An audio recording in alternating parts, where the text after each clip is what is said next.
അസ്സലാമു അലൈക്കും. ഇന്നത്തെ ദിവസത്തിലേക്ക് എല്ലാവർക്കും സ്വാഗതം. ഇന്ന് സൺഡേ സ്പെഷ്യലാണ് കേട്ടോ.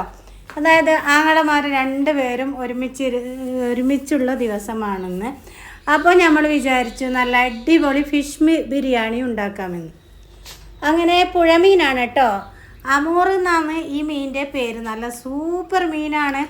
ഞാൻ പറഞ്ഞു ഇത് എന്താ കട്ടില്ല. അപ്പം വേറെ ഒരാൾ പറഞ്ഞു നമ്മളിവിടെ റെസ്റ്റോറൻറ്റ് സ്റ്റൈലിലാണ് നമ്മൾ ഫിഷ് ബിരിയാണി റെഡിയാക്കുന്നത് കേട്ടോ. അതായത് നല്ല മുഴുത്ത ഫിഷാണ്, പുഴമീനാണ് കേട്ടോ. അപ്പോൾ മസാലയ്ക്ക് നല്ല ടേസ്റ്റ് കൂടാനും വേണ്ടിയിട്ട് അതിൻ്റെ തലേൻ്റെ നെയ്യും തലഭാഗമൊക്കെ എടുത്തിട്ടുണ്ട്. ഞാനൊരു വട്ടം രണ്ടോ വട്ടം നമ്മുടെ ചാനലിൽ ഇട്ടതാണ് മീൻ ബിരിയാണി. അപ്പം ഇന്നൊരു വെറൈറ്റി ഫിഷ് കിട്ടിയപ്പം, അതായത് പുഴമീൻ നല്ല അമൂർ എന്ന് പറയുന്ന മീൻ കിട്ടിയപ്പോൾ നമ്മൾ ബിരിയാണി ഉണ്ടാക്കാമെന്ന് വിചാരിച്ചു. അതും വെറൈറ്റി രീതിയിൽ റെസ്റ്റോറൻറ്റിൽ. അപ്പോൾ മറ്റു ഐറ്റംസൊക്കെ നിങ്ങൾ കണ്ടില്ലേ. അപ്പോൾ ഞാനിവിടെ ഫിഷൊക്കെ നല്ലപോലെ മസാലയൊക്കെ പുരട്ടി വെച്ചിട്ടുണ്ട്. മസാലയിൽ ചേർത്തിട്ടുള്ളതെന്ന് പറഞ്ഞാൽ ഇഞ്ചി വെളുത്തുള്ളി പേസ്റ്റ്, പിന്നെ മുളക് പൊടി, മഞ്ഞൾപ്പൊടി, ഗരം മസാല പൗഡർ, ഉപ്പ്, ചെറുനാരങ്ങ, ഒരു ചെറുനാരങ്ങയുടെ ജ്യൂസ്. അപ്പോൾ നമുക്ക് നേരെ ബാക്കി പരിപാടിയിലോട്ട് കിടക്കാം. അങ്ങനെ ഞാനിവിടെ ഒരു മൺചട്ടി വെച്ചിട്ടുണ്ട്. പിന്നെ ചട്ടിയിലോട്ട് 2 ടേബിൾ സ്പൂൺ നെയ്യ് ഒഴിച്ചു കൊടുത്തു. അതായത് 6 kg. ലേശം ഓയിലും കൂടെ ചേർത്ത് കൊടുത്തു. നല്ലപോലെ ചൂടായി വന്നിട്ടുണ്ട്. നമുക്ക് കട്ട് ചെയ്ത് വെച്ച സവാള ചേർത്ത് കൊടുക്കാം. നമ്മുടെ ഉള്ളിയൊക്കെ ഇവിടെ നല്ല ബ്രൗൺ കളറായി വരുമ്പോഴേക്കും നമുക്ക് എടുത്ത് വെച്ച ഫിഷ് പൊരിച്ചെടുക്കാം. ഞാനിത് 25 മിനിറ്റ് റെസ്റ്റ് ചെയ്യാൻ വെച്ചതാണ്, മസാലയെല്ലാം ചേർത്ത്. അപ്പം അത് പൊരിച്ചെടുക്കാം. ഇഞ്ചി വെളുത്തുള്ളി പച്ചമുളക് ചതച്ചിട്ട് കൊടുക്കാം. കൂടെ നമ്മൾ കട്ട് ചെയ്ത് വെച്ച് 2 തക്കാളിയും കൂടി ചേർത്ത് കൊടുക്കാം. അങ്ങനെ കറിവേപ്പില ഇട്ട് കൊടുക്കാം.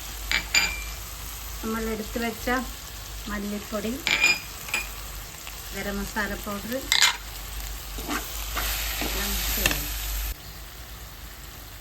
ഇച്ചിരി മഞ്ഞൾ പൊടി.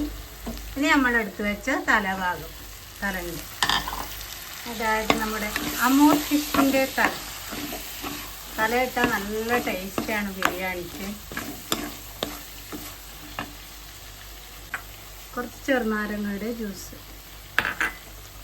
നമ്മുടെ മസാല ഇവിടെ റെഡിയായി. ഇനി എടുത്ത് വെച്ച മല്ലിയും കൂടി ചേർത്ത് കൊടുക്കാം.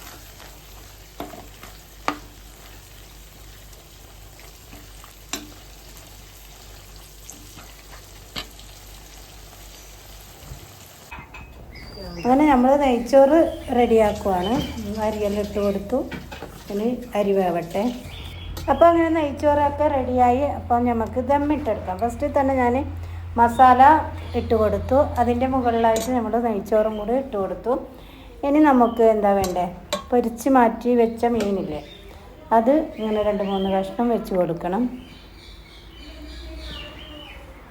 അതും കൂടി ഞാൻ വെച്ച് കൊടുത്തു. എന്നിട്ട് അതിൻ്റെ മുകളിലോട്ടായിട്ട് 2 പീസ് മീനിങ്ങനെ പിച്ചിടണം. അപ്പോഴാണ് റെസ്റ്റോറൻറ്റ് സ്റ്റൈലിലുള്ള ഫിഷ് ബിരിയാണി നമുക്ക് നല്ല രുചിയായിട്ട് കിട്ടുന്നത്. അങ്ങനെ നമ്മുടെ അമൂർ ഫിഷ് ബിരിയാണി ഇവിടെ റെഡിയായി. 2 ആങ്ങളമാരും നല്ല സന്തോഷത്തോടെ ഇരുന്ന് കഴിക്കുകയാണ്. അപ്പോൾ നമ്മുടെ ഇന്നത്തെ വീഡിയോ ഇത്രയേ ഉള്ളൂ. ഓക്കെ, ബൈ, അസ്സലാമു അലൈക്കും.